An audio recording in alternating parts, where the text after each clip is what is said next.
Welcome to Sikhcast, brought to you by Sikh Research Institute, illuminating every path.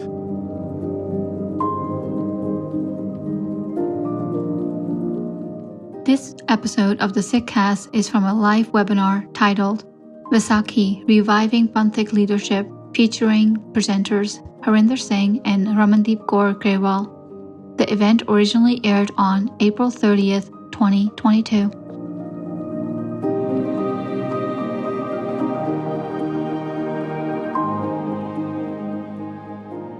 Vaisakhi ji ka Khalsa, Vaisakhi ji ki Fateh. Thank you for joining today's webinar, Vaisakhi, Reviving Panthic Leadership. This webinar will begin with a moderated discussion between our panelists, after which we'll have time for Q&A from the audience. So please drop your questions in the chat box and be sure to include your name and your city. Now I'd like to briefly introduce our panelists today. We have Harinder Singh, who is a thinker, author, and educator. He's the co-founder and innovation director at the Sikh Research Institute. A fun fact that I recently learned is that Harinder Singh looks for culturally specific things to experience, along with a light roast pour over coffee. Same with me, to sip during travels. He reads and binge watches to stay in touch with what the world is up to. He currently resides in the United States with his family. And then we also have Ramandeep Kaur. Ramandeep Kaur practices corporate law in the Toronto office of Stikeman Elliott LLP with a focus on corporate finance and corporate governance. She also serves on the board of directors at the Sikh Research Institute and currently resides in Toronto, Canada with her husband and 3 children. I'll pass it over to our panelists now. Great. Thank you very much, Vaninder and Vaisakhi ka Khalsa, Vaisakhi Fateh. And welcome to all of you from Harinder Singh and myself. It's nice to be here again.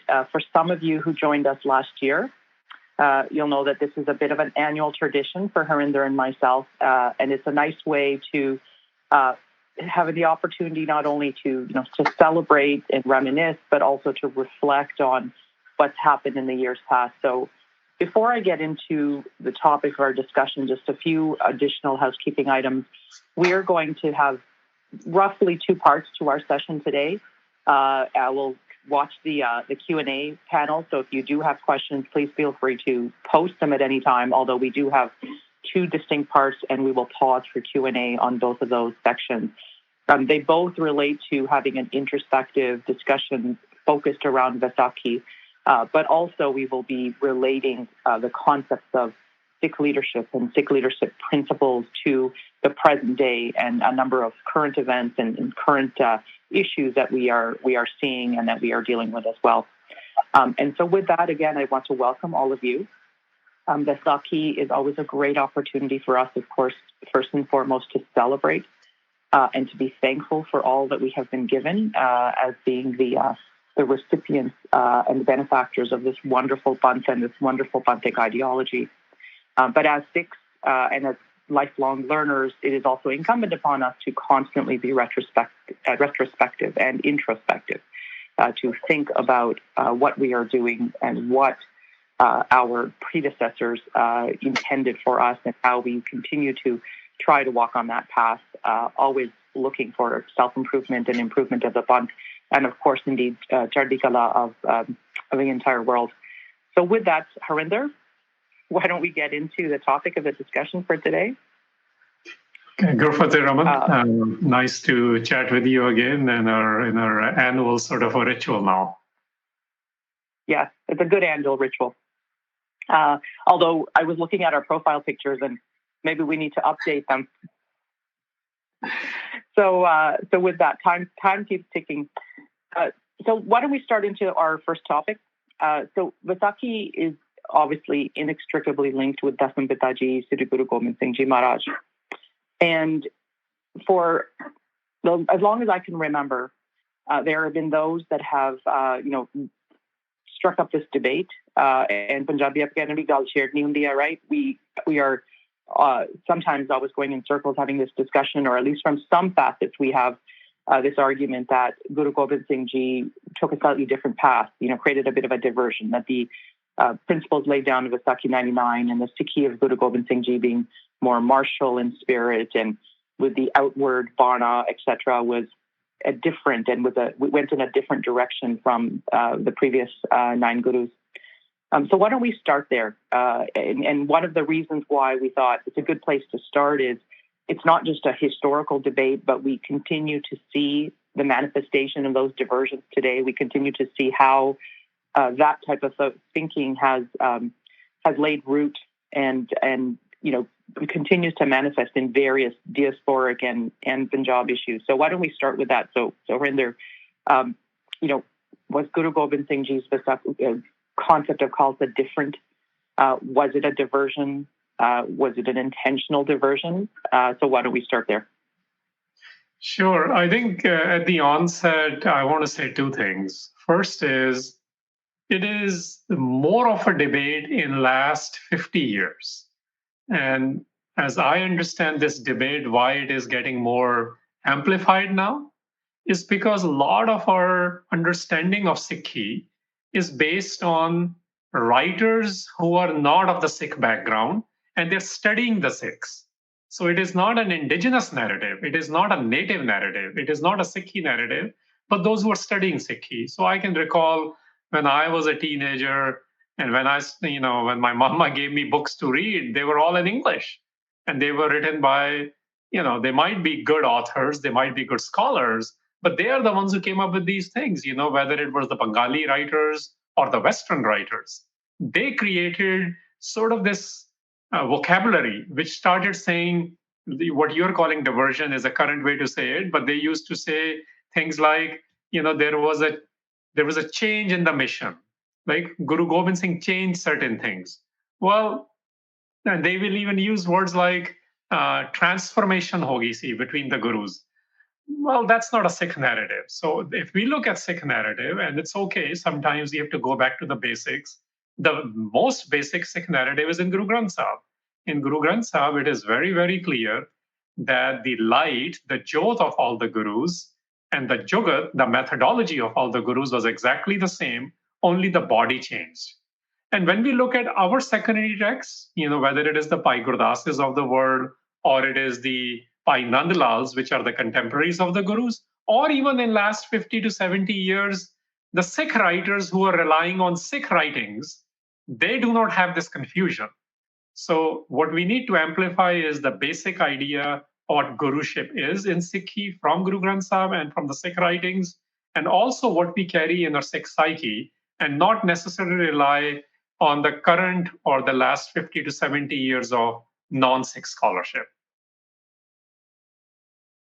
So let's pick up on that thread for a little bit, just focusing on kind of what the concept of Sikh leadership was intended to be. And, when we look at Guru Gobind Singh Ji, we know Ape Gurchela, right? There was a very different concept of the teacher and the disciple all at the same time. And so why don't we get into that? So, what kind of leadership principles were laid down by the gurus? And, but let's distill them in today's days and in today's words, right? We all read books about Western leadership and concepts of, Western success when it comes to whether it's corporate leadership or governance or whatnot. What were the Sikh principles? What is the concept of Sikh leadership? Yeah, so let's start with the very first phrase you said, Gurchela. And what we need to realize is Gurchela started right from Guru Nanak. It is so clear that Guru Nanak passed on the leadership to Pai Lehna and made him Guru Angad and then bowed to him. This is our psyche records this, our history records this. So Ape Gurchela has been in practice from Guru Nanak. And you will see this, that Ape Gurchela was institutionalized and democratized, if you want to use today's vocabulary, because it went from 1 to 5 at the time of Guru Gobind Singh Maharaj. Because what we have to understand is that you have, and we do this too, when somebody comes to, like somebody may come to your firm and you will have them a period of apprenticeship. Then there is a growth which comes. Eventually they are in the decision-making capacity, right? We see this in the Guru period. Guru Nanak, the narrative of Vaisakhi, which is how we look at leadership angles as well now, started with Guru Nanak Sahib. And he says the real purpose in Vaisakhi for us is to get our consciousness, in our consciousness needs to be the Shabad, the wisdom. So when he says Vaisakhi Prabhupave, at the end of the day, whether it is an average Sikh or a representative Sikh in a leadership position, we all exist and we are all reminded to bring Shabad in our surat. And we need to get our mindset to accept this. And we do all this, Prabhupada, to have a relationship with the divine, to have a relationship with the Kumankar. And then this training happened till the fifth Guru period. I continued for another 5 generations. And then after 5 generations of training, Guru Arjan Sahib used the word Vaisakhi again. And he says, Vaisakhi becomes beautiful. Jasant peta har soe. When we are ready to submit, to surrender, to adore, to offer ourselves, not just our consciousness, but everything we have developed through that consciousness of Shabad, when we offer ourselves to one who exemplifies the truth, the one who is her, the one who is the light, the one who eliminates the fear. So this is the training. And then we have 5 more generations of that training.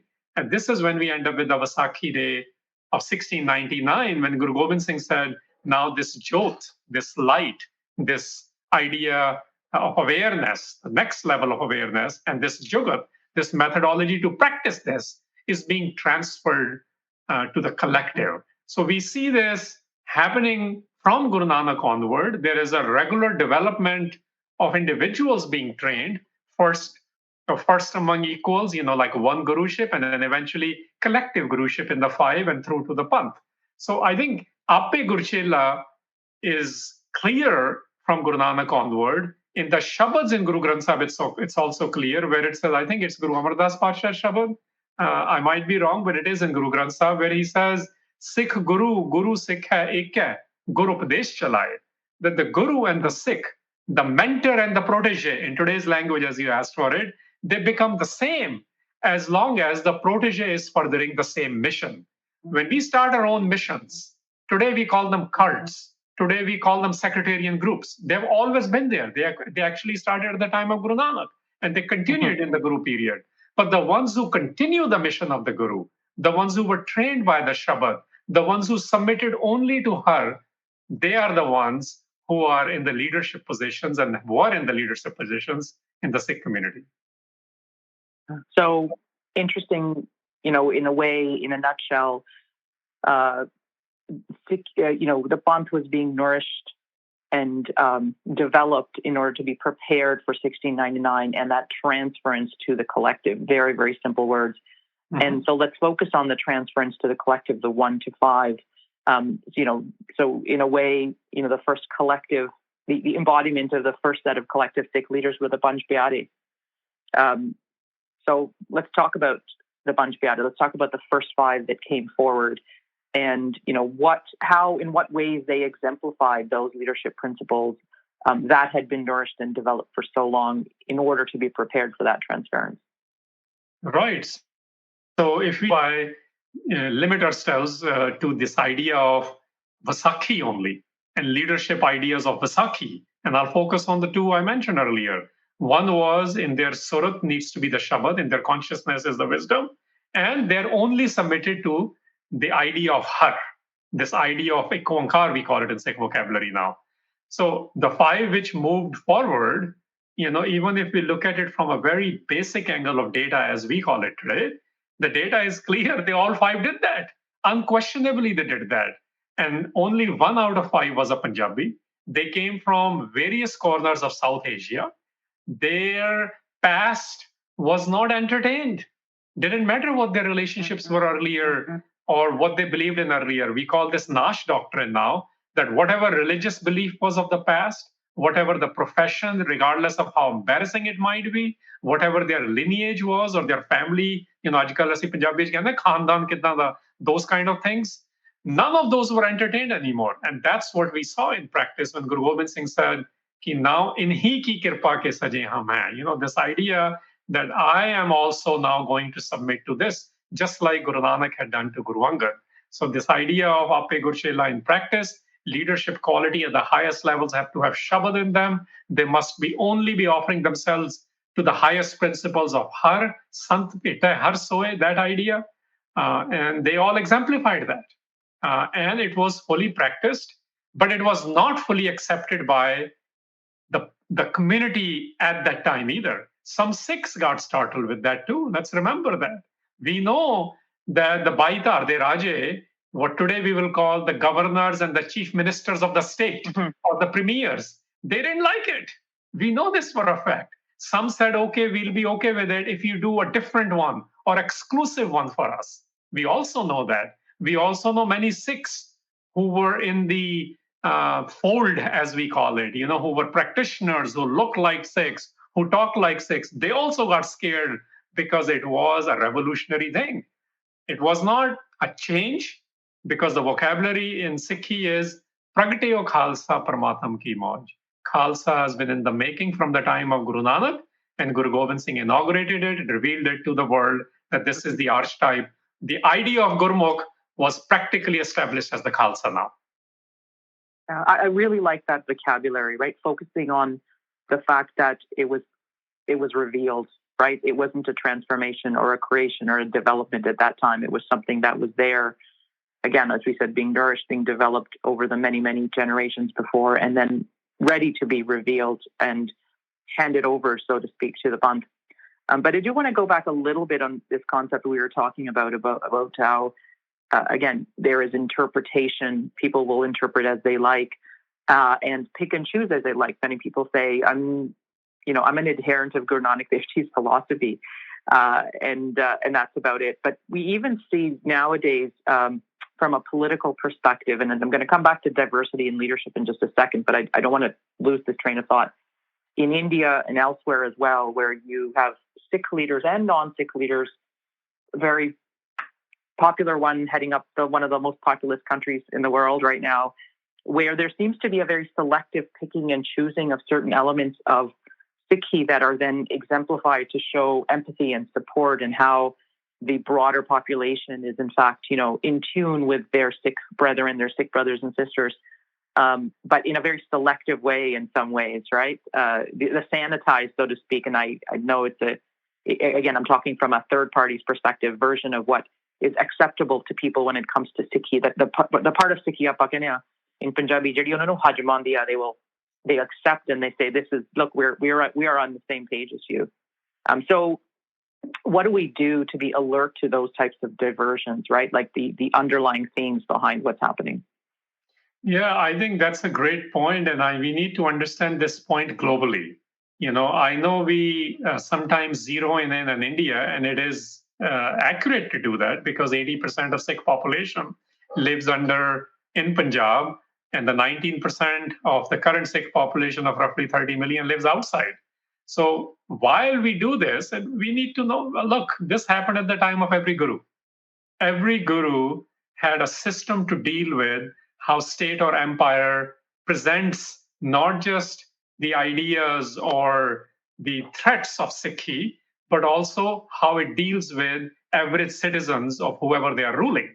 I mean, citizenry is today's word. Earlier, we will call them whoever was under that domain, under that kings or under that emperors. Every guru did this. They wrestled with it. They addressed it. They were direct participants in it. They were jailed for it. People were hired to assassinate them. State gave orders to behead them. All of that happened. So Panthic leadership needs to fully understand this, if we are trying to revive it, as we called it today, that what is happening today is not unique. This is what happens. This is why Shabad is so important. This is why when we are drenched in Naam, and today's vocabulary, we can call it this idea of love with capital L. It's only then we are able to operate. How we deal with appropriations, as we call them today, how we deal with skewed ideas of representative leaderships, and how do we deal with state undermining Sikh sovereignty. Every state is doing it. It's not just India. We are struggling in every country in the world. And the reason we struggle with every country in the world is because there comes a point where our personal successes eventually are seen as collective successes. And if those collective successes are getting transferred into some political powers, political capturing of a power, whether it is in terms of MPs or MLAs or MPPs or other forms, there are economic leaderships, then those things do get challenged. And then every government, every state will try to figure out how to create a more control mechanism there. This is where individual Sikhs need to become much more vigilant And Panthic leadership needs to fully understand this. Instead of denouncing people, figure out how to navigate that. Yeah. So, I like the fact that you focused on that, which is we tend to sometimes get fixated by the fact that we are dealing with a dearth of leadership, or we have so many issues around us in terms of diversions and dealing with whatever kind of political overlay we happen to be living in, whether it's a diaspora or otherwise. But I think it's a really important point to look at the challenges that were continuing to be faced even by the Gurus during the Guru period, and then in the periods following Guru Gobind Singh Ji as well, where we have really excellent examples of Sikh leadership in our history who faced probably similar, if not in some ways maybe even more challenging circumstances than anything we might see, given the resources that are available to us. So I think it's a really good point to underscore as well. We sometimes tend to get very dejected at our own selves. We like to be very critical, which is important, but almost to the point where we are losing kind of all hope, right? So as long as I can remember, we've complained about our leaders, right? Like if I could quote one thing that my dad has probably said more than anything else, it's like, "Saadi leadership mo wadiya, asi leadership te pakhum hamesha maar kha jane." So, and we've been talking about this from pre-47 era through to what happened with partition and independence, the leadership of the 80s and 90s, and I'm going to come to it right now, so let's not get into it. But today, what we're facing in Punjab and India and otherwise as well. So why this common strain throughout our history? Like, what is it? Is it something unique to us? Is it something unique to the Panth and who we're trying to be as to why we have this common, I would say, constant struggle with trying to bring about the best leadership that we possibly can have? Yeah, it actually is a common struggle, but we used to focus on the ones who were working to resolve that. Now we focus way too much on the ones who are adding to that struggle. So, for example, the best time to look at these things in the post-Guru period, because Gurus are perfect. When Guru existed, Sikhs listened to it, but as a reminder, most Sikhs still didn't listen. Most Sikhs still didn't join the Gurus when push came to shove. We know that. That's so clear. We've been commemorating, everyone's been commemorating their own way. We just finished 400-year anniversary of Guru Tegh Bahadur Sahib. मैं कितने होर भी गल कर रहा सी मैं क्या Delhi which when he was beheaded, Guru Tegh Bahadur Pasha, it was a public beheading. Think about that for a second. Yeah. ये पूरी दिल्ली सहम गई सी, सारे सिख भी सहम गए सी. There was so much fear. So we must understand this happens, but there is a courage. But in our narratives, we don't talk about that everyone became so filled with fear. We talk about how Jatta Singh still did what he needed to do. We talk about how Lakhi Shah Banjara still did what he needed to do. So our narrative is filled with struggle. A khanyo tikhi te walo nikki is to be interpreted like that. That it is sharper than the double-edged sword and narrower than a strand of a hair. That's, it's metaphorical. That the path of the key is like that. We all aspire to walk on that path. We will continue to have this struggle. In 18th century, people who struggled with this, they still figured out how to survive, how to still create a survival for a community after surviving multiple genocides. Not just Vadda and Chota Gallukara. There were, at least 20 declarations by the state starting in the early 1700s. Not only did we survive, we thrived. We were focused on Shabad, and we were focused on Panthic leadership being so clear, not getting caught up in noise, we'll call it. I'm sure at the time, whether it was Nawab Kapoor Singh or whether it was Jassa Singh Ahluwalia or Jassa Singh Ramgarhia and many others, they, I'm sure, heard all sorts of things too. They were told, tera part bhi theek nahi. I mean, I'm picking on that Jassa Singh Ahluwalia because we get into these debates even today. When we are operating in a leadership level, Panthic leadership level, theological things were kept aside, and then that's what Sikhs did in back then. They were so focused. The Panthic leadership did not get caught up in the noise, and they went to solve things. They even went to capture Lahore in 1765. So I would say this common strand will continue. Now it is getting more accentuated. Let me just connect it to today. Post 47, we see it more. Post Maharaja Ranjit Singh period, we see it more. Because what has happened is our measurement of Panthic leadership's revival, they keep getting grade. We'll call it grade because earlier, the fights used to be very much head on. You had empires, you had battles, you win the battles, you declare things from Akal Takht Sahib. Well, in last 200 years, the battle scene has changed. In last 70 years, it has really, really changed. The leadership at our control and command center has been manipulated by Punjab's political parties, the Sikh political parties, the Indian state, and now diaspora is playing a role in it through its own ways, right? So it is tough. Let's start there because Gurbani says it's tough. But Panthic leader is the one who still figures out how to navigate this.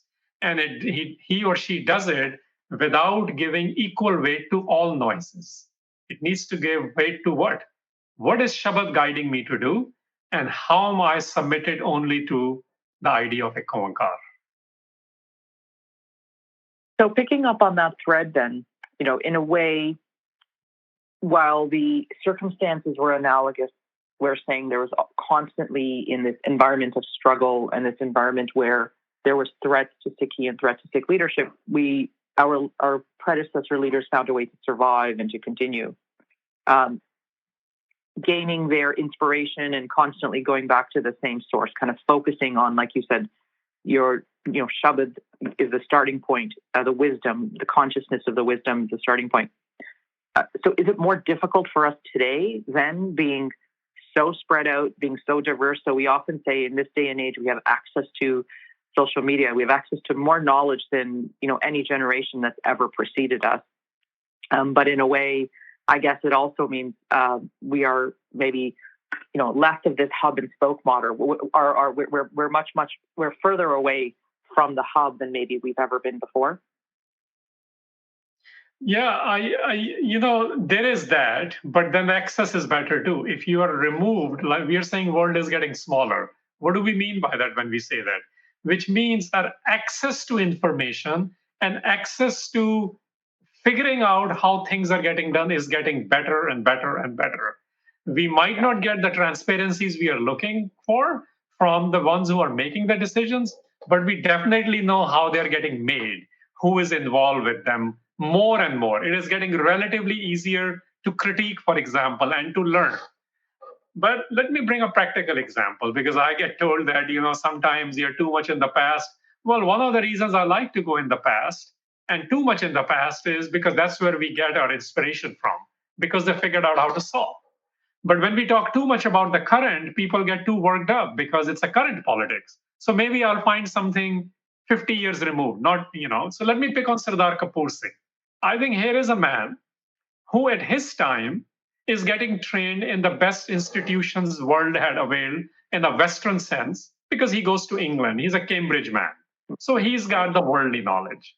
Then he's also a civil servant from the British as well as for the Indian government because India was getting independence in 47, so-called, right? So he's also a civil servant who sees how the governments operate.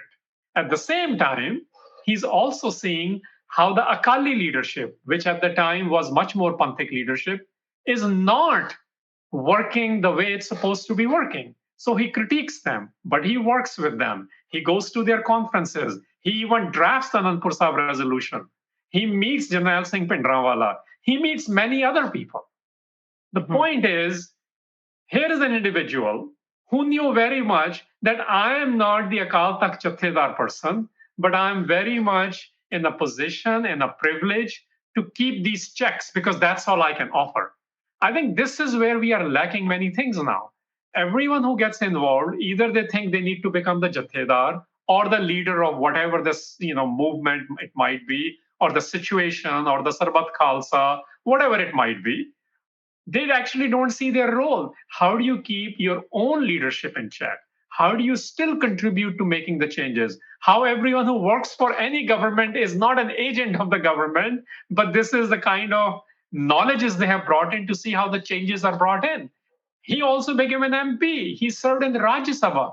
He gave his speech of the lifetime called Betrayal of the Sikhs. speaking to the power in their own House of Parliament in Indian Parliament. That's what he did. So I think he's a great example to understand knowing your limitations, knowing your role, and then working through the system, which is muddy, which is corrupt, but you're trying to make a change. And I think his journey also tells us that if between, let's call it 30s and 80s, he passed away in 86, if this is what the level of leadership was, with the biggest brain of the world we have had, Sikh world, who eventually believed that Naam is what inspires Sikhs. All this tells us we are in a worse situation now in that category. We're in another good situation, but in this category, that those who can be part of these leaderships, they really need to understand the ground reality. And in that ground reality, we need to develop many more competencies. We need to know our own flaws. We need to also understand what kind of fraud is occurring. All this, we will be much, much better if we follow the ideas of Shabad. And Sardar Kapoor Singh exemplifies that for us.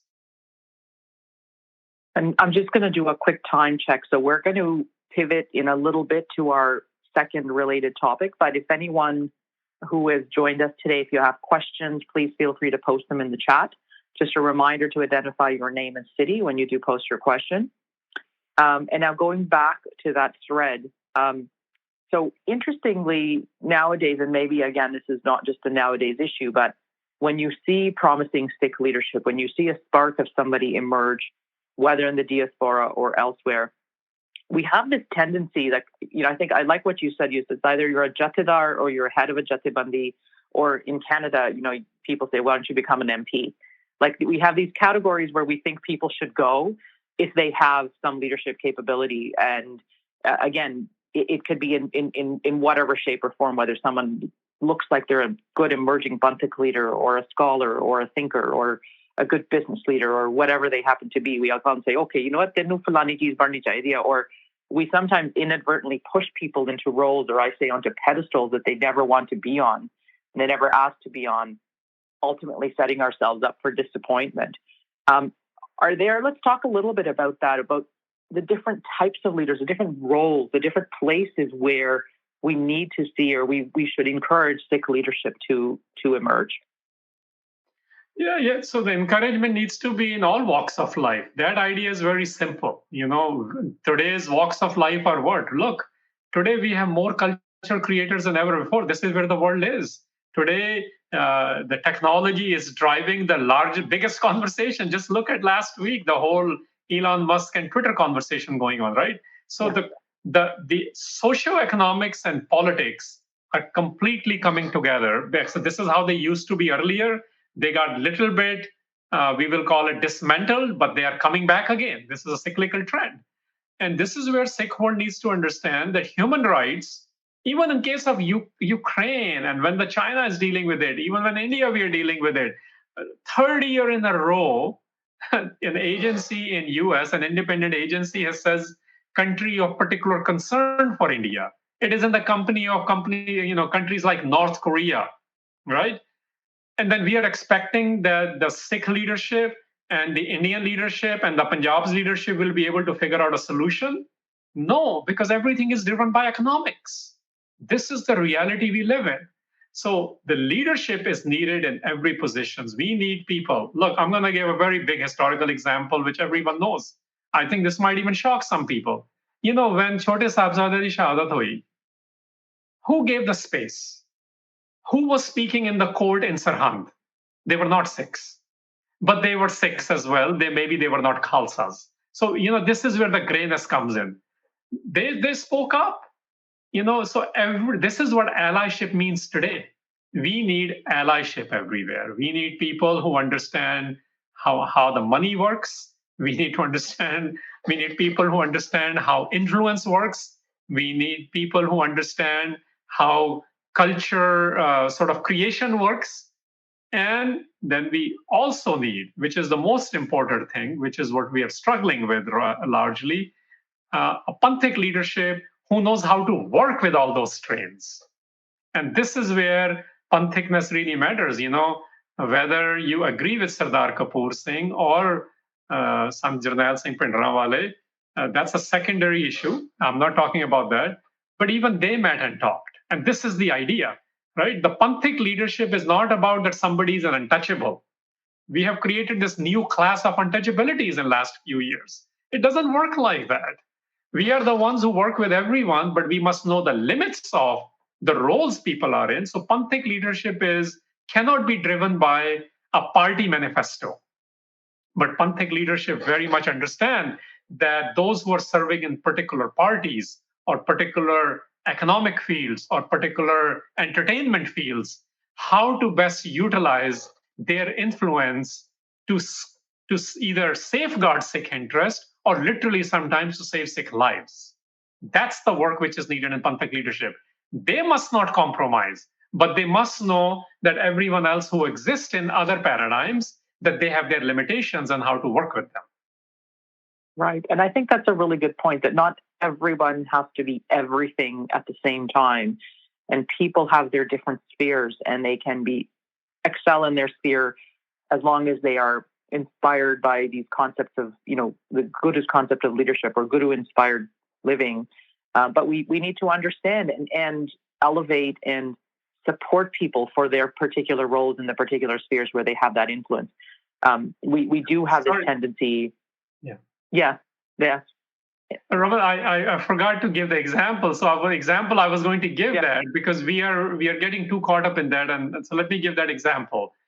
Just because somebody works within the Sikh fold doesn't mean they're working for Sikh interest either. Like, look, who was Gangu? He was a chef for the Guru.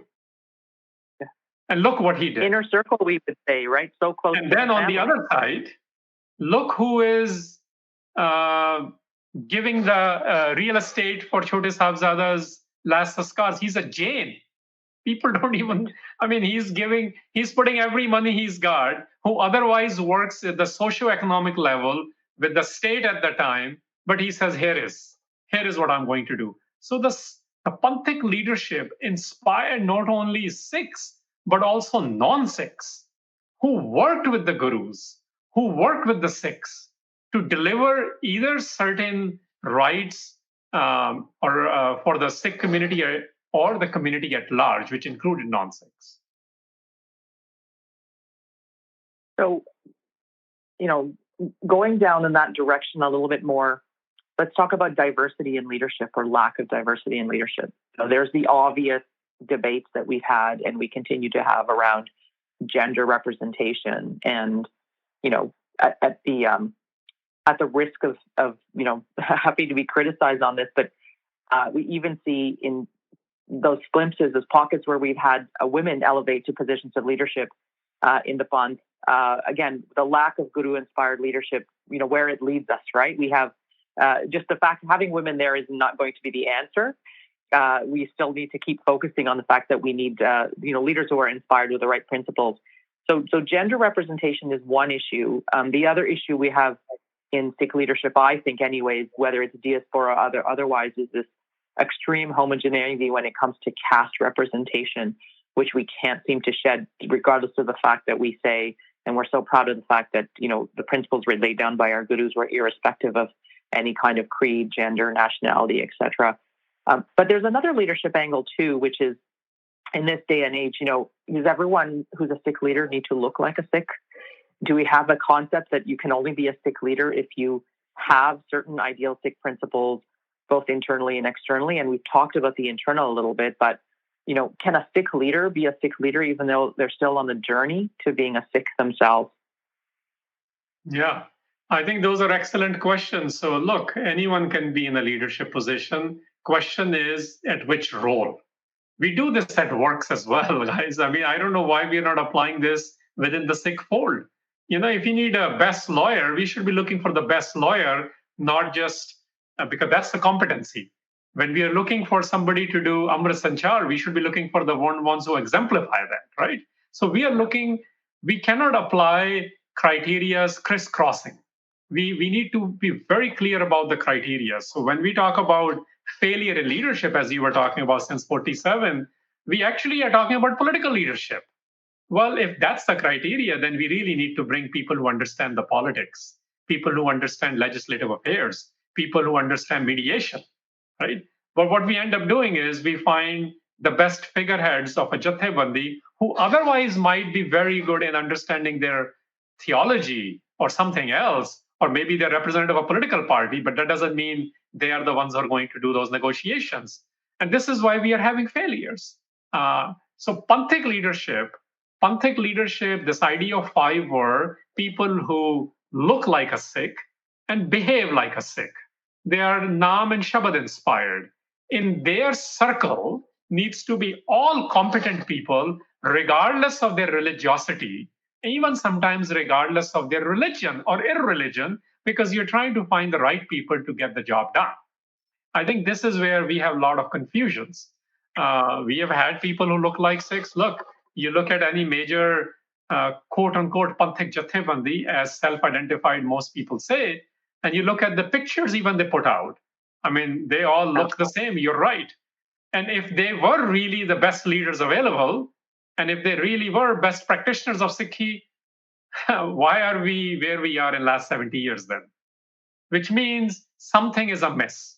And the miss is we need to actually bring the right core competencies together. We need to make sure Panthic leadership is not compromising, but is fully understanding of people's positions. And then they need to have gender diversity. They all need to have regional diversity. We just talked about Panch Pyare. We are refusing to do that. When we are refusing to do that, people fight for power, the human dimensions come in, the egos kick in. That's how TSGMC was made. That's how Haryana Gurdwara Prabandhak Committee got made. That's how Canadian Coalition of Gurdwaras and OGCs, the two in Toronto, got made. This is happening globally because we actually are not truly representative even internally. How can we demand that externally? So that diversity is not just of gender, it's of regionalism, it is about the caste, it is also about thought. And I want to focus most on that. We never had issues earlier when people believed in different interpretations. Now we fight about that. We want people with different interpretations. That's a personal experience too. We need to bring those interpretations for the delivery for the community or the community at large, whichever country we might be living in. So in West, we need to work with the disenfranchised communities here. The question then becomes of the Panthic leadership, which barriers are you breaking? And I'm going to end there. Really, Panthic leadership was about removing barriers, finding the best available answers with the best available resources to deliver that. Currently, we struggle with removing barriers, so we are adding more barriers and making the ideals lesser and lesser. So I'm going to challenge you a little bit on that. Do we really need to make room for different interpretations? Do we need to encourage in a way? Like, is this not a diversion in and of itself? We have a lot to do right now. We have a lot to focus on. We do at least have some semblance of what a commonality of Sikh interpretation if we focus, purely on the interpretation that's largely accepted as kind of under the leadership of the Akal Takht, or we'll say whatever is kind of still linked back to our ancestors or our forefathers and foremothers from 50 to 60 to 70 years ago when the Sikh Merat Maryada was codified, probably longer. But, in my mind, like if we're focusing on different interpretations and communities that have gone off under different interpretations and, either their own sects or their own kind of offshoots of Sikhism, doesn't that dilute us in a way? We have limited energy. Yes. So what I was saying was that the ones who are making decisions need to be fully understanding of that and need to look. The problem we are facing, and I've been part of some of these where we are trying to find solutions, things get played out on social media, committees actually never get made to do the actual work, and it becomes a political decision at the end of the day. And what I'm referring to is this committee work. Even in the, these Western democracies or in corporate houses or in nonprofits or wherever else we might be in the world, there is a system how you develop an answer. And that answer is developed by subject matter experts. They need to understand these interpretations. I'm not saying every interpretation needs to be equally weighed in, but the theological interpretation must not be allowed to challenge the Panthic solutions we are looking for. Unless that solution is, for example, currently there's a debate going on standardization of Guru Granth Sahib's proofing, because that proofing standardization doesn't exist. And this issue comes up every couple of years, and it gets tossed in the media. I have seen it going on for the last 20 years. And then people get, you find somebody, a scapegoat. If somebody challenges the authority, then they became the scapegoat. The actual issue is not that. The actual issue is we know that it's been 100 years that there are issues related to the printing of Guru Granth Sahib's Bead. We need to actually do the work. That work needs to be done by people who understand not just the literary knowledges, of the manuscripts, but also are experienced in this. And they are from the diverse, what we'll call subject matter experts from various schools of thought. They need to work together and say to the team of Akal Takht Jathedars and SGPCs and the Panthic organizations, here is what we came up with. We believe this is what needs to happen. And they have to really work together. This is where different interpretations matter. And that should be then presented and through Akal Takht and other spaces be asked to be followed. But what happens is we never do that work, and since we don't do that work, we end up punting, koi agli wari kar lo, is war enu saja de do, is war eda video bana do, is war e kar lo. So this is what we are going through. So when I said varieties need to be understood by the ones who are trying to come up with the solution. And then in that consensus building, you present things to the authoritative bodies for implementation. Very aspirational. Well, but this is what it is, right? I mean, I don't know what else we can do. Otherwise, you see constant manipulation. I think it's very basic, but yes, it is very aspirational. It is very basic because we don't do this, and we don't do this, so we keep facing the same issue, and then it looks like nothing ever is happening. Like if I talk to you about from last year when we talked to now, it looked like nothing has happened. No, many things have happened, but here is the biggest thing on our minds now, because this is in the news for last 2 weeks. Right. So it's always, look, Vaisakhi has always been, I want to come back to it maybe in the larger macro picture. Vaisakhi has always been about Granth and Panth coming together. It really is. Whether Guru Nanak Sahib did it, or whether Guru Amar Das Patsha called for gathering on Vaisakhi at Goindwal, or Dasame Patsha, it is what is the idea we practice. We now call that Guru Granth Sahib. It is not just an idea. It is not just a book. It is Guru. So we take it to that level. And those who interpret this for the betterment of the community, guess what? A year later, we are still struggling with this because the last time it happened, even it's a different incarnation of, what happened in Punjab in last 7 years, so many commissions said, they still did not solve this problem. Because the problem is not getting solved, its varieties of manifestations keep coming out. And it will only be solved when we ourselves are really wrestling with it. I don't think we wrestle with it enough. Then we can celebrate Vaisakhi at the highest levels. Then we can take on some bigger issues. I think people at large are doing it. If you look at last year's successes, how Sangat or Sikhs at large show up to support, whether it's the farmers movement, whether it is the ideas of Gurpurabs coming together again. Community is always there. We are serving langars still. We are also serving people at large. We are also very worried about situation in Punjab and situation in India. We are also worried about, if you want to bring in Canada, what has happened with admittance of the Canadian government with the indigenous populations. But the worriness in that second part is not getting transferred to what can we say in somewhat consensual manner, let's take care of this 1 or 2 things this year. That part is not happening because in order for that to get implemented, we need to have people who actually design the work on it day and out, and that's when it can happen. Yeah. So we have a good audience question that I think links into this conversation at this part. So from Nawab Singh, we have a question that from their point of view, that Sikhs have not really understood the true message of Guru Nanak, and in the absence of that, how do we hope to create true leaders?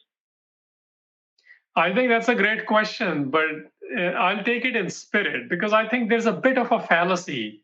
We will never fully understand any idea. I mean, look, when we work somewhere, do we fully understand what we are doing? No. When we are even the best lawyers like yourself, Raman, I'm sure you will say, I don't fully understand how can the charter be fully interpreted of Canada, for example, right? We can never fully understand. But what is always clear, if the intent is clear and allegiance is clear, things happen. If somebody at your work questions your intent, your allegiance to your work, you will be fired. Right. This is where we are. We will never fully understand the Shabad. We do not have the capacity to fully understand Guru Nanak. He is operating in Tithakadiya Surt Matman Bud. I have not even able to sharpen one part of it. Right. He is operating in different environment because gurus are perfection. But my intent toward the Guru and my allegiance to the Guru, that must not be questionable. And I think this is where issues are. We do not look for perfect people. We will never find perfect people. We looked for flawed people. And we work with the flawed people whose intents and whose allegiance was 100% clear. Yeah, I think that's a really, really good point, is the intent and the allegiance is what should be first and foremost, because otherwise we will continue to look for perfection. Or, like I said earlier, we will continue to elevate people who will then disappoint ourselves because our concept of what a true leader is it failed it failed from the beginning. And we often, when we talk in colloquial terms as well, we say, leaders come from the population, right? You only get the leader you deserve, or you only get the leader that you are able to develop. The leaders aren't going to drop in from out of the sky somewhere. They emerge from amongst us. And in a way, I know, especially when we talk about Punjab politics, but I think it's true of the diaspora as well. We tend to separate ourselves a little bit too much in some ways. But really, we are the leaders are us, and the leaders are only going to be as good as we are, in a sense. When I say the large communal we, right?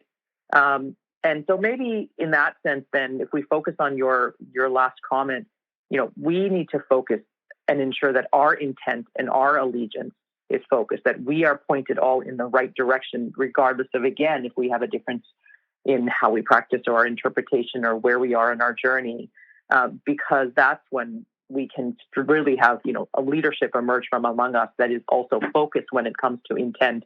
But not only intent and inspiration, but you said this earlier as well, behavior, right? That's one place where we can all start, which is, in your own sphere, focusing on your own behavior. And is it Guru-centered and is it Guru-focused? And are you pointing in the right direction? So let's apply the Khalsa here, right? The historical understanding of Khalsa included both. For example, when Bhai Nandlal is writing this, the one who is a court poet of Guru Gobind Singh, he says, Khalsa so jo nirdhan ko pala, the one who takes care of the destitute. But it also says, Khalsa so jo dusht ko gale, the one who takes care of the tyrants. And this is where we are caught up today again. Why are we saying that we don't need to take care of the destitutes? And why are we saying those who take care of the tyrants are not doing the right thing? Well, the Khalsa is a collective. In that collective, we have both. We have many more, but I'm just using those two to make a point. We need to really develop, this is the understanding that, this is part of us. And if I'm not able to do that, let the other person do it, but it is part of who we are. This is part of Khalsa behavior, Khalsa character. This is what Guru Gobind Singh says, Satgur Pura. Khalsa mera Satgur Pura. So Khalsa is vast, like the Shabad is, like the Guru is. Khalsa is not an individual. Khalsa is not a Jathebandi. Khalsa is the embodiment of Guru Gobind Singh Maharaj and Guru Nanak Sahib. It's an embodiment of the Shabad who lives that Shabad. In that embodiment, individuals will be imperfect, but in the collective, we must accept that there are going to be seemingly conflicting things, like people say about gurus, they will say about Khalsa as well.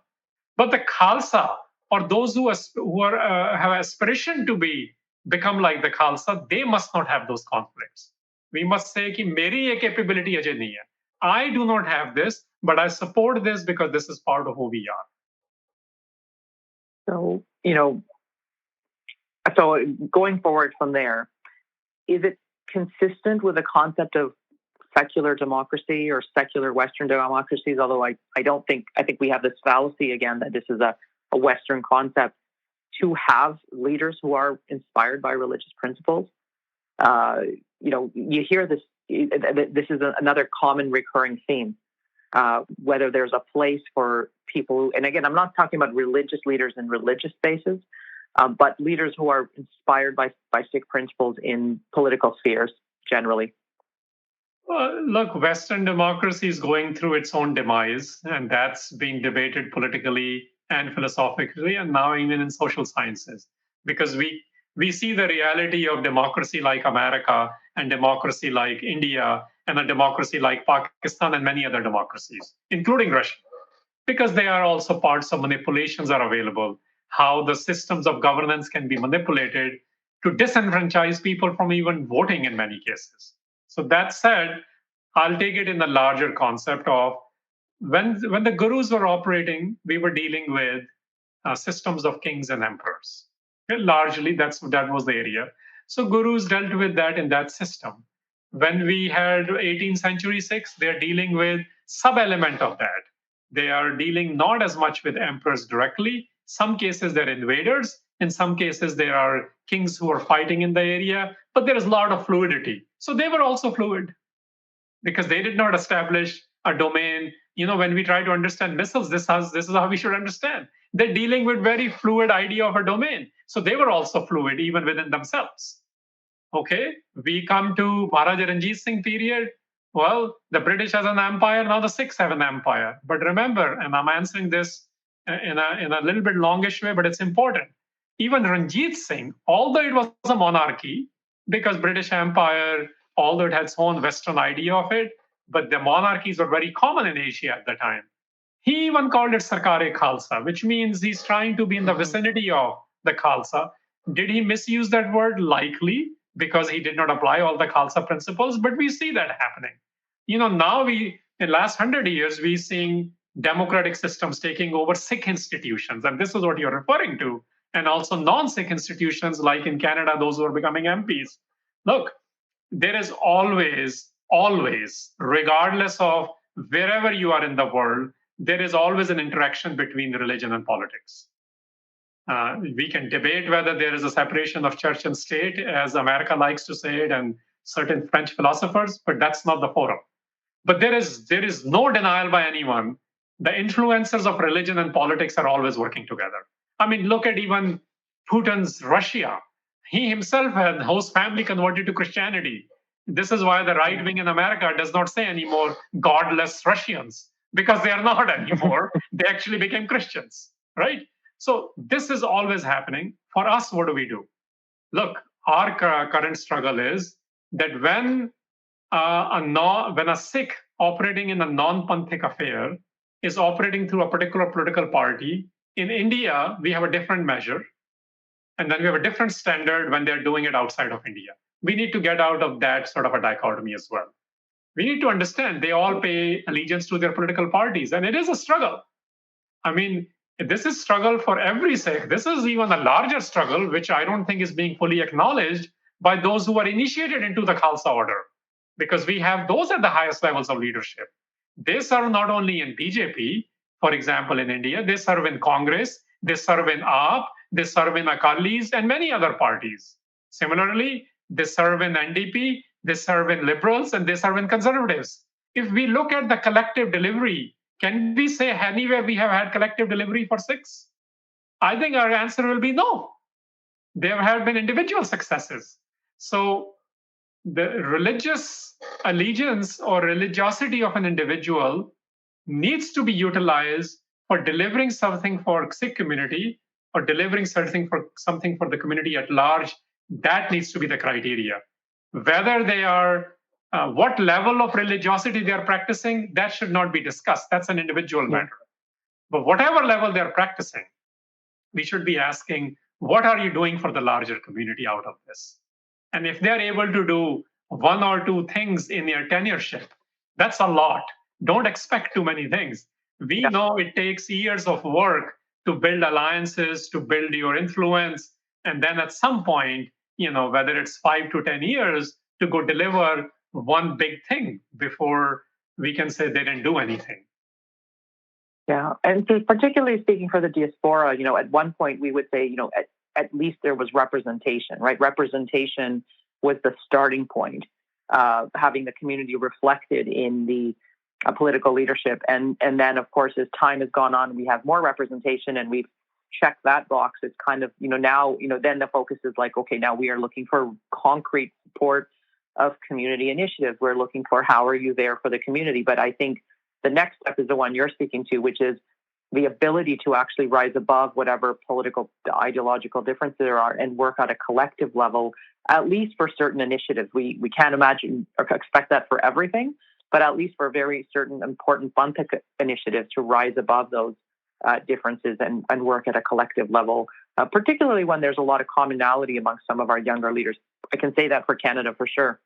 And I do see there is an audience question, so I will come to it. We're going to pivot a little bit in terms of our topic, and I think it's going to fit into our second topic. But before we kind of do that segue, Harinder, I think we can't leave this topic without talking about what's happened in Punjab and in India in the last little while. And there's a number of things we could pick on. But I do, a common, something that we've all been talking about and trying to understand the different facets of it. And in a way, a glimpse of hope, or maybe a glimmer of hope, at least from my perspective. We see what emerged out of the Kisan movement, and then the very quick push to, again, maybe our haste in trying to take something and turn it into something much larger than it was intended to be. There was the push from, there was the trend, I guess, the transference of the leaders from the Kisan movement into, political party in Punjab. But also we've seen the extreme rallying, I guess, support around people like Deep Sidhu and other personalities by the younger generation. Almost in a way, you say the younger generation was yearning for a hero. And when they find the hero that they think they have, everyone tends to, there's a lot of bandwagoning that happens. I'm not saying it in a derogatory way. So let's talk about that a little bit. What are, was there, in my mind, and I'm interested in your interpretation of this. You need to have a right set of circumstances, and there was a right set of circumstances coming out of some of the wokeness that was created from the Kisan movement. There was an element of secularism to that allowed people to attach themselves in a much larger way than perhaps if it was just a singular Sikh issue or a focused Sikh issue. And then you see this real, again, extreme exuberance or support, enthusiastic support for the so-called leaders that emerged and then in some ways quickly died down. And I mean that metaphorically more than anything else, because obviously we know there's a tragedy, a personal tragedy involved here as well. So your thoughts on that? Well, I think this is where the rubber meets the road, as they say, right? Everything we have talked about till now, this is culminating here, and this is a good case study. So what we see successes. What success do we see? That people at large might not fully understand the issue, but their intent and their allegiance was so clear. Let me just apply that here. People at large, it was so clear. We talk about the diversities of people. We talk about building an allyship to understand what really is the project in this movement. And people came together. Diaspora and homeland came together. Rest of India and South Asia came together. Many things happened. The castes came together. Different socioeconomic people came together. Different political ideologies. Women showed up in ways. The women showed up in ways. That's a huge success. So that's a huge success. In that success, what we have been discussing also is Panthic leadership's role. That's where the extreme failure is. Extreme failure is because we do not have a concerted Panthic leadership, they were not able to figure out how to utilize this amazing exemplification and display of solidarity for the benefit of the Sikhs and for the benefits of India and diaspora. And that's where the struggle is, because people, that committee thing I was talking about, taking the diversity of opinions, coming up with the plan, fueling the plan with the money, with the people, with the strength, and then getting it accepted. Like one thing, this is not about creating 5 or 10 things. Remember Vaisakhi, look, Sikhs used to have Jod Melas on Vaisakhi too. They used to come up with a single point and at most 2-point plan, which they will finish. We did not come back with a single point plan because we do have, this is why we're saying, how do we revive Panthic leadership? People, Deep Sidhu, Sandeep Singh is a great inspiration. You may agree or disagree with whatever he did, but there is no questioning that he represented a particular stream of consciousness which crossed many boundaries, which spoke to the sovereign element of the Sikhs. This is not about debate on him, and I'm not going to get into that. We must acknowledge this is what Panthic leadership should be doing.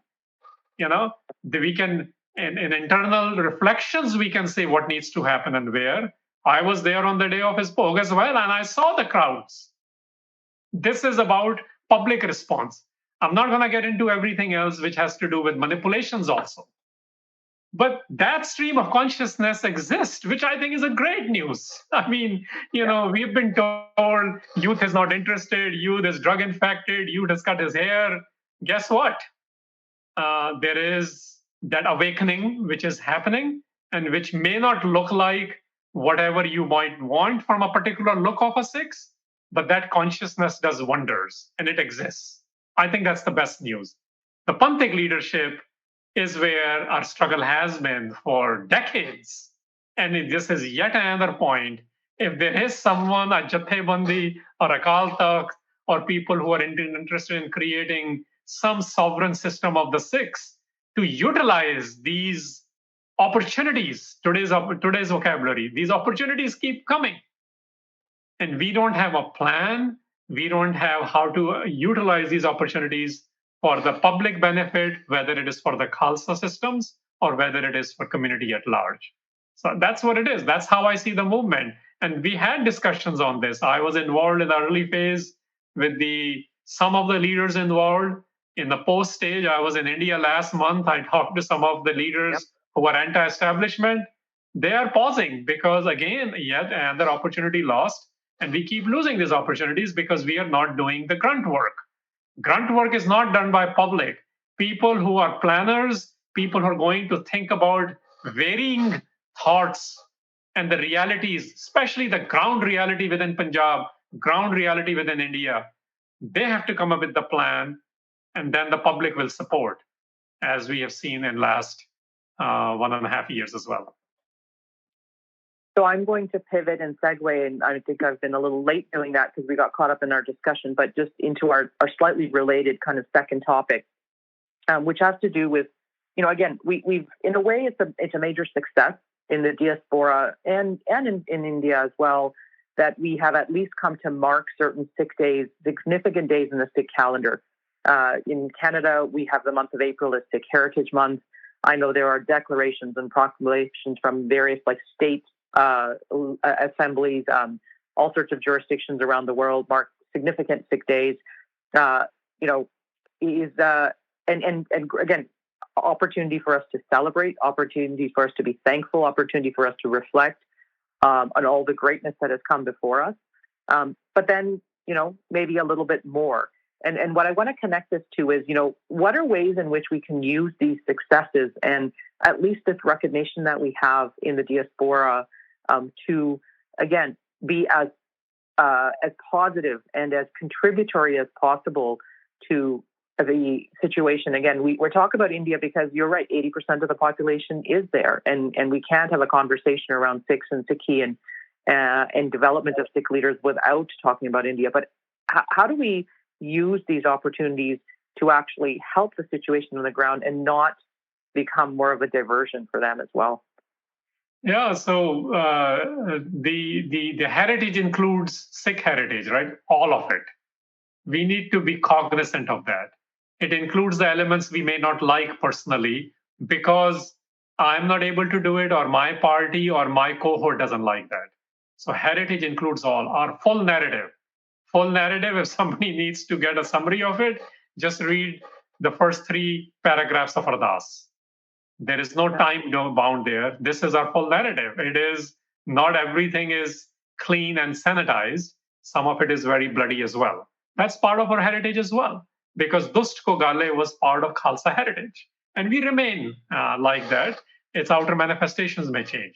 Second thing we can do is that we need to look at all this, which is a great celebration in a sort of at a cusp of community at large, but we are not entering community at large even now.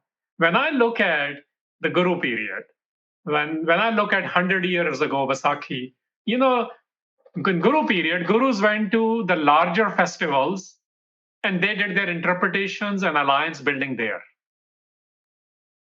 When I look at 100 years ago, we still did this. The person who was breaking barriers 100 years was Baba Sahib Ambedkar. On Vaisakhi Day, he was invited to Amritsar because he was best competent man looking at the South Asian reality, breaking those barriers. And they got so enthused with it, they said, let's set up Khalsa College in Bombay. And they did the fundraising and bought the space. We need to be doing this. In our celebrations, there needs to be that project, even if it's only one project, to figure out who is breaking these barriers today, either in your locale or in the larger community, including in India, and let's support them with tan, man, and tan. So this project building is very, very important. Otherwise, it will be left only to festivity. And I understand festivity. We all love selfies and we like to show that who came to this event, and it shows influence, perhaps. But look, unless there is a delivery for strengthening of the Khalsa or rights for the community at large, this leadership, this celebration is reduced to a merely annual ritual. So I'm going to go pivot to the audience question now and maybe interpret it slightly in my own way to relate it to our conversation as well. So this comes from Kirpal Singh in Daytona Beach, Florida. And I think the gist of their question is around maybe the lack of the ability of the Akal Takht to fully embrace the needs and I guess to be reflective and embrace the needs of the broader diaspora. So kind of focus maybe a little too narrowly on what's happening in Punjab, or in terms of, the question relates to the Akal Takht's inability to, or I shouldn't say Akal Takht, our SGPC and our leadership's inability to fully understand what is diversity in leadership and what diversity is all about. And therefore, the gist of the question is around whether Hukamnamas should apply to the diaspora. But I'm going to twist this up slightly and to say, do we suffer from a real lack of the ability of our central leadership to really fully understand the needs, but also the motivations of the broader diaspora? And is that an issue? Should we even be looking to central leadership to do that? I think the answer has been clear for decades. We shouldn't be looking, but they need to be part of our awareness. We know it is not effective. We know the stands there change based on the political parties' alliances, Akali parties' alliances. So, I mean, the answer is Akal Takht as an institution is a Sikh institution, and we remain aligned to it and we will listen to it. But at the same time, let's apply 100 years ago. Practicality is, when it was run by the British stooges, Sikhs were very aware of it, that even when they did their photo ops and when they did their saropas, Sikhs were aware that why this is happening, and they just let it go until they recaptured it. Today, the question which came, and I'm going to take that question, what can we do in our locales? Well, this is what you can do. In your organization, in your Sangat, are you reviving Panthic endeavors? The levels of Panthic leadership models?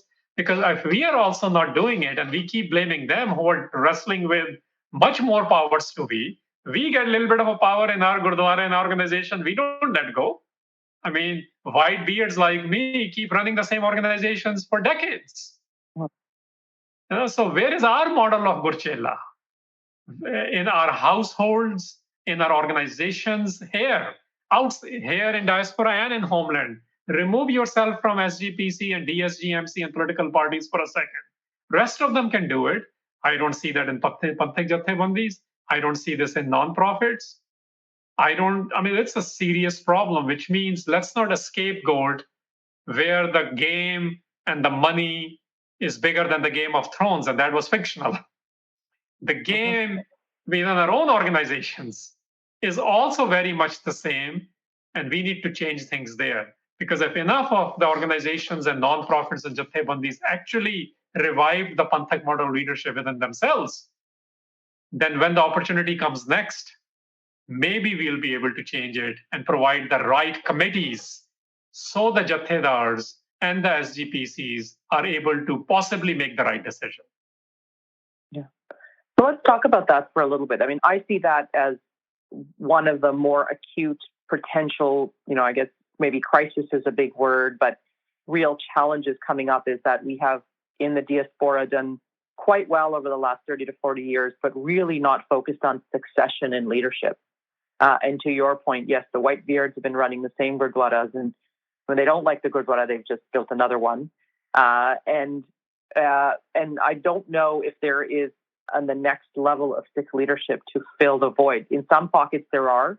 In the US, for example, and to an extent in Canada and other countries, we've seen post 9/11 the emergence of great Sikh organizations that are focused in their own spheres, maybe an alternative to what was previously the only option for a place to go for community building and community gathering, which was the Gurdwara. We know the Gurdwaras can't be everything to everyone, and they shouldn't be, and we need these other organizations. But we still need someone as a succession plan for the Gurdwaras as well. We can't abandon them either. And I have this debate with young people quite often. And in fact, we are facing the situation where I'm in Toronto, where Gurdwara committees are, on one hand, begging for young people to come in because they, frankly, are probably ready to retire, move to Florida and, bask in the sun.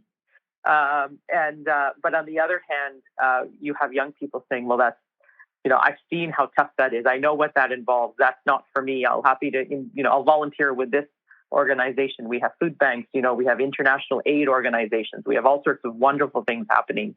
But we have nobody who seems to want to be stepping into this succession plan. So, Raman, this is something which is, again, the writing is on the wall. And the writing is so clearly on the wall. Let's apply the Guru model. Well, they all developed it. Are we developing it? Are we allowing it? And this is not about just developing leadership. I think we might be doing that, but we're talking about Panthic leadership. So in our first generation and second generation organizations, are we really developing Panthic leadership? Are they ready to negotiate? Forget India for a second and Punjab for a second, as some have suggested, including yourself. Are we able to do that in Toronto? Are we able to do that in Canada, in America, wherever we might be existing? Panthic leadership has the same model again, which means knowing Shabad-based inspirations. Sure, now there are organizations, and I think Sikh Research Institute and myself, I'm part of this. We may be building governances. We may be building funding mechanisms. We may be, 2xing and 5xing the number of people who work for us. But are we also developing a Panthic leadership? I think the answer is going to be, at best, maybe, most likely, no. So our work is cut out. Just like the previous question, this one applies to us as much. Let's do it in our organizations. There will be imperfections, but can we take our model of single man running these organizations to preparing, 5 to run it? Again, we are not gurus. We can never be gurus, but we take the modeling from the gurus. So if one person cannot do it, then develop 5 to do it, develop 10 to do it. And that's the idea. And I think our work is cut out. We struggle with it because we have not created those spaces. It is part, and I don't even want to say it's hard, because everything is hard. We talked about it. This is what the Khalsa ideals are. If we keep saying it's hard, we are not working hard enough or smart enough to take care of it. Maybe we are still not love-drenched. नाम ते शब्द साडी consciousness ਵਿੱਚ ਇਹਦਾ ਮਤਲਬ ਅਜੇ ਨਹੀਂ ਆਇਆ ਹੈਗਾ. ਔਖੇ ਕੰਮ ਹੀ ਅਸੀਂ ਕਰਨੇ ਸੀ, ਪੰਥਿਕ ਲੀਡਰਸ਼ਿਪ ਹੀ ਅਸੀਂ ਡਿਵੈਲਪ ਕਰਨੀ ਸੀ, ਬਾਕੀ ਲੀਡਰਸ਼ਿਪ ਤਾਂ ਬਣ ਰਹੀ ਹੈ. We are seeing that very clearly. Sikhs are punching above their weight in every field.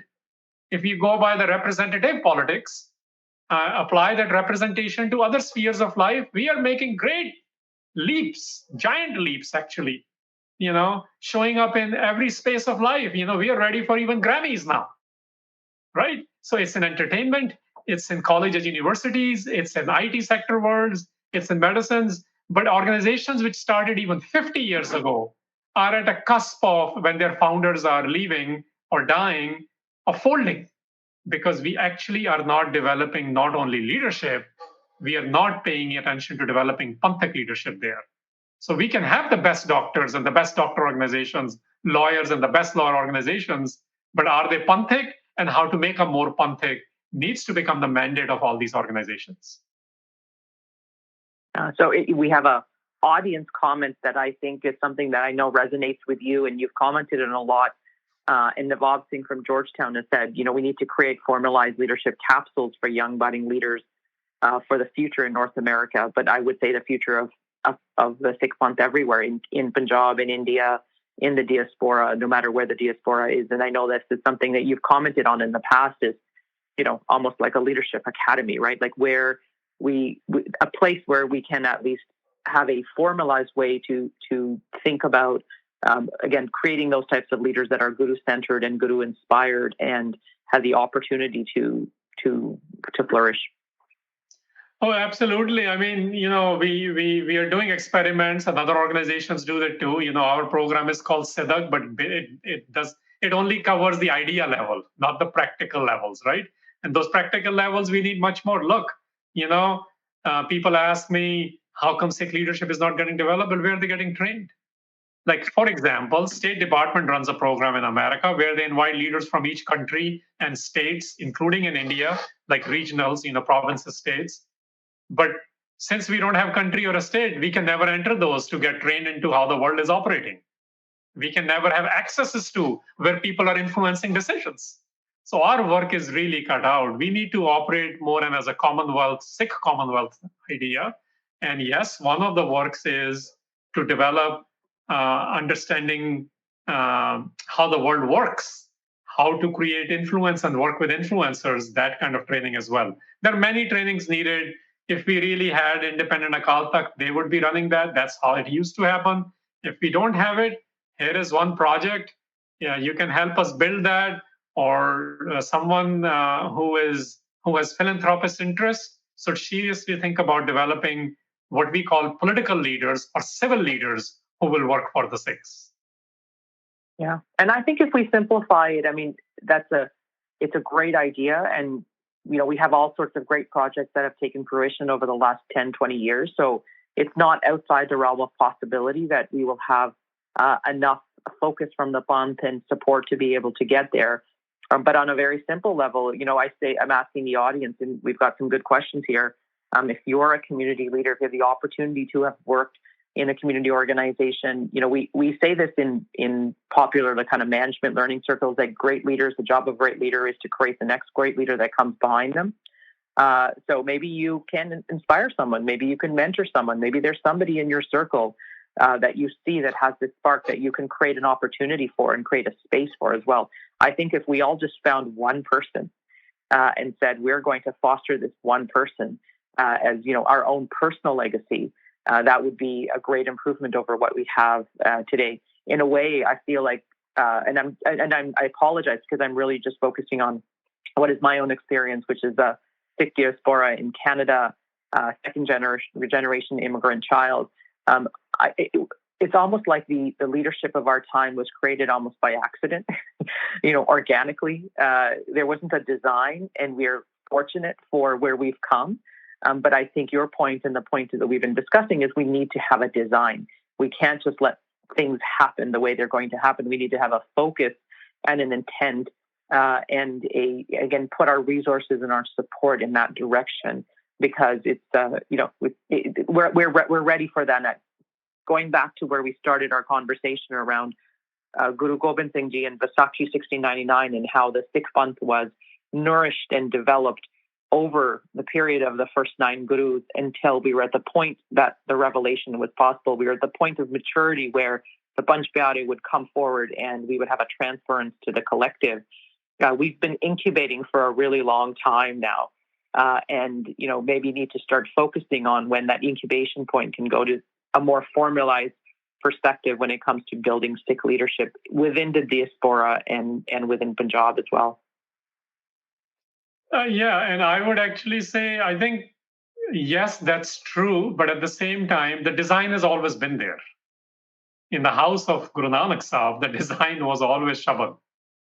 And if the Shabad is missing in the training, then it's a flawed design or it's a design for some other end. It is not going to get us the Panthic leadership. And that's sort of a running thread we see in our history for 553 years now. We had people came in leadership positions and we didn't like them because they were not as inspired by Shabad. We all had moments, like many Masans were great, but many became corrupt because Shabad inspiration died. And sort of where we are today. Many end up in good places because they were inspired by some value of Sikhi, and we talk about it. But at some point, something else superseded that. And the Panthic leadership, it can never supersede that. That's the difference. I think that's a great idea for us to kind of focus on for the last couple of minutes we have left. And we do find there are glimpses. There's periods in I'm talking about the recent history where there seems to be a renaissance or a return to focus on Shabad, and then because of what's happening in the political diaspora, or otherwise, whatever kind of dialogue is popular, people really focusing on separation of church and state, or focusing on, this idea of, you hear a lot of people say, well, I'm spiritual. I believe in spirituality. I believe in being a good person, but I'm not a religious person. Or, I'm not going to say I have any particular allegiance or affinity to a religious philosophy, but I'm a spiritual person. We see that even in Sikh circles a lot. We see that discussion coming up now. But I think that's a really good way to kind of focus us for the last couple of minutes, which on really going back to the essence, which is Shabad, and the design that has always been there. And the way in which, we've said this, we were taught this, the universality of it, but then we tend to forget what that truly, truly means, and how that means it does permeate every walk of life.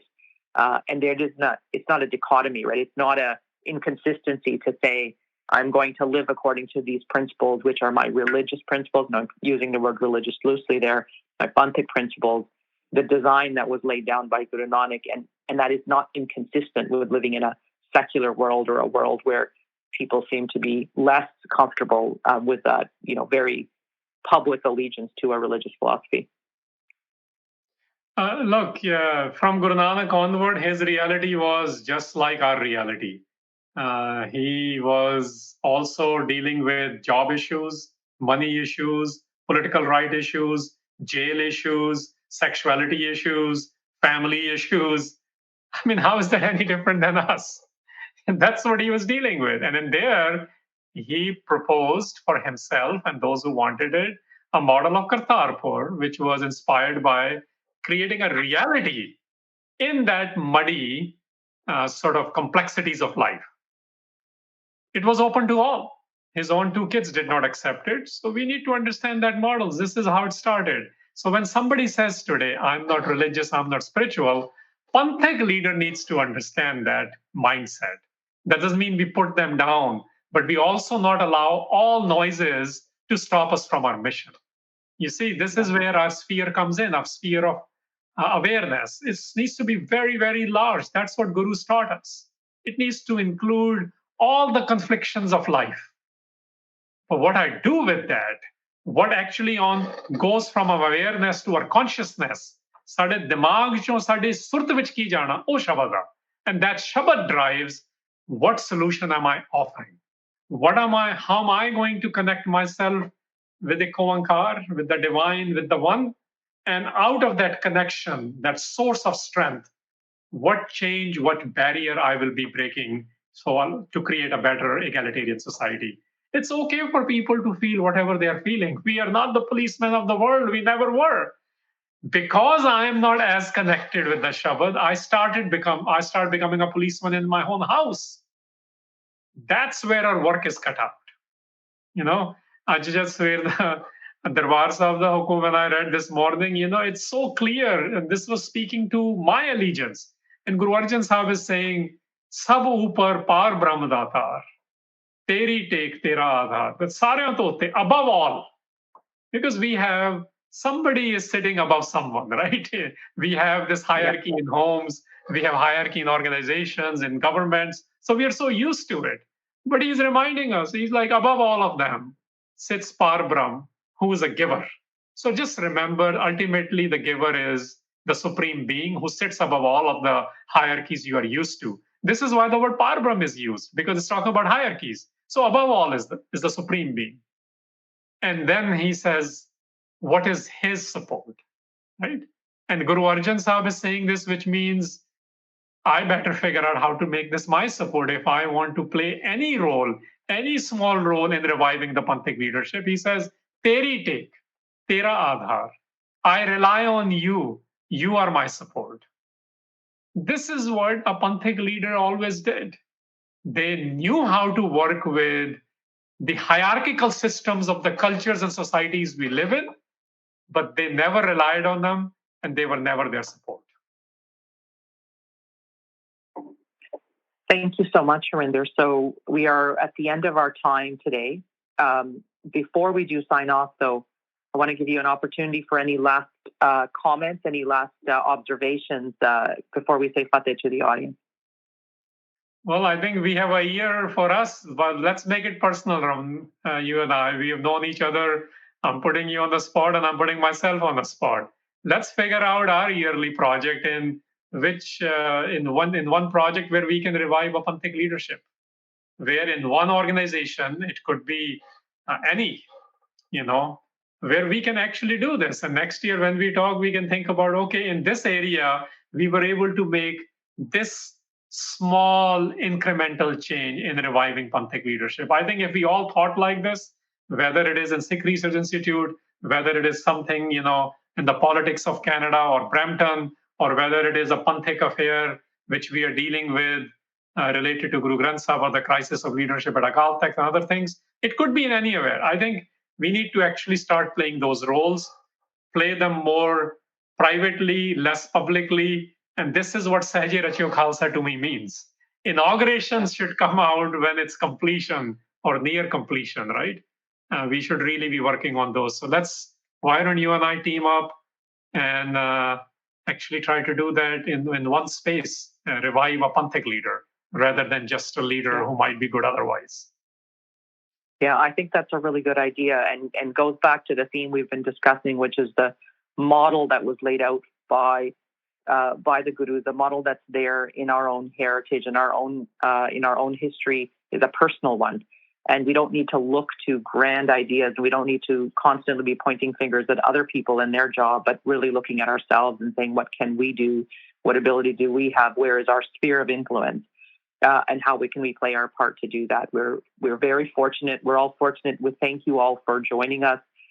We are recipients of this wonderful, wonderful heritage, which we are celebrating, and we continue to celebrate, not just during Vaisakhi, but year-round.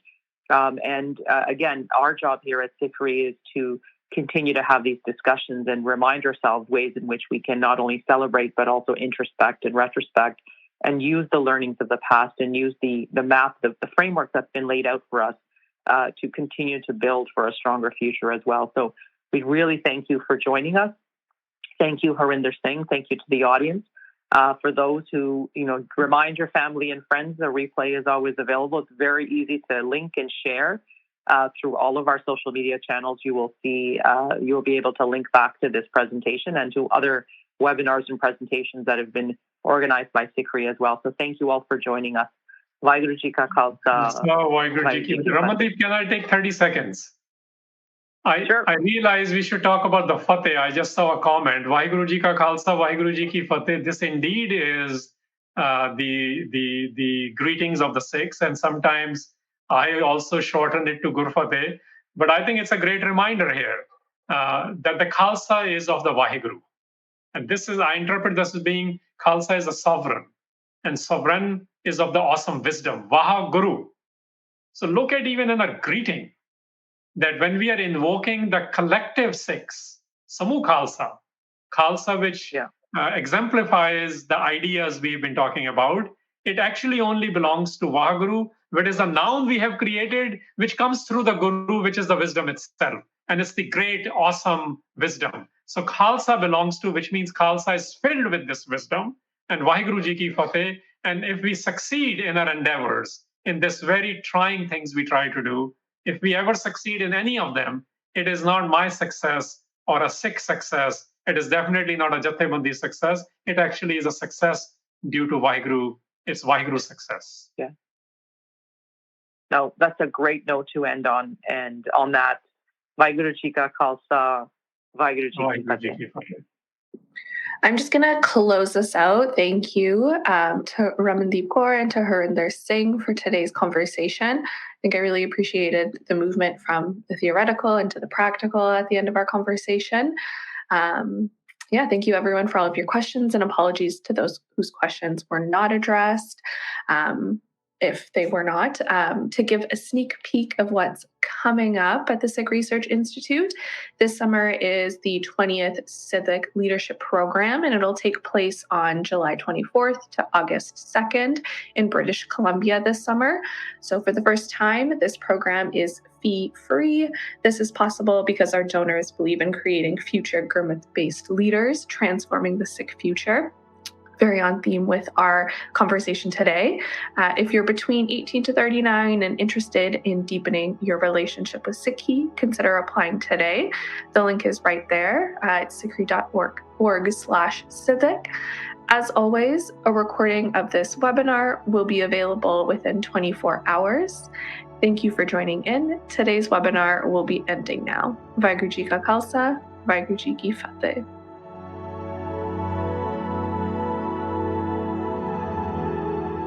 You were listening to SikhCast by Sikh Research Institute, illuminating every path.